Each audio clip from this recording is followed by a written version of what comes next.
Good morning po, panibagong araw, panibagong video na naman po sa araw nito, November 23, 2023, araw po ng Huwebes at nandito ako ngayon sa Villena Rosa Resort. Dito po ako nagtatrabaho at minalisan ko na ang mga dahon ng halaman dahil napakasarap. Ang dami na pala nalaglag at dahil sa puntong ito, binilisan ko na po para matapos na agad-agad. At kinuha ko na po ang hose at pinaliguan ko na muna ang mga halaman dahil ang dami ng libag. Alikabok, Bisaya ka ba? Kung hindi, okay lang. Shout out po sa mga Ilocano dyan. When manong naimbag ngal daw yung amin apo. At binasa ko na din mga mesa dahil kuskusin ko rin yan mamaya. At sa puntong ito, umpisan ko na sabunin at kuskusin ang mga mesa. Ay napakasarap talaga. Dahil ang mga lamesang ito ay napakasarap kumain dito naman talaga. At tapos na sa ibabaw at binligtad ko at sa ilalim naman para super linis talaga. Walang halong duda, napakasarap talaga.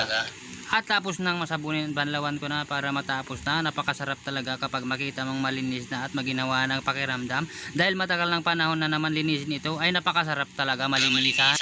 At kinuha ko na naman ang hose para bagahan ang mga dumi-agiw dito sa pesto ng mga mesa. Ay napakasarap talaga. Nakalatag na naman ang mga mesa. Ang huli kong lilinisin. Kanina may pula, ngayon wala na. Kinakaya ko naman kahit mag-isa lang ako. Dahil ang lakas ko ay nagmumula sa itaas. Napakasarap talaga. Kinuha ko na ang sabon at kinuskus ko na mga ito para matapos na. Makapakadami at napakasarap talaga maglinis. Napakabilis ko talaga maglinis. Umabot ako ng 1 oras, 22 piraso lang naman ang mesa. Napakasarap talaga. At eto na, tapos na, inilagay ko na sa dating pwesto o lagayan ng mga mesa para hindi na nakambalang sa mga customer. Nasa tama pong lagayan. Inisa-isa ko na at isinalansan. Ay hindi pala, dala-dalawa pala. Napakasarap talaga. Kapag dalawa-dalawa ang shoota is dalawa-dalawa ang buhat mo, pala ay balanse sa paglakad mo. Subukan mo, napakasarap talaga. At lahat na ng mesa ay inilagay ko na sa dating pwesto nila para maayos. Napakasarap talaga.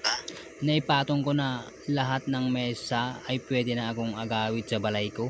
Pero isprayan ko muna ang mga dumi sa sahig. Ang dami kasi natanggal na dumi sa mga lamesa at napakasarap talaga.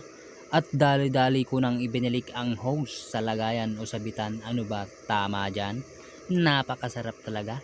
Umuwi kong tapos na ang mga gawain sa trabaho, lalo na kung may asawa kang mabait at naghihintay na malusog. Napakasarap talaga. So guys, dito po nagtatapos ang aking gawain ngayon.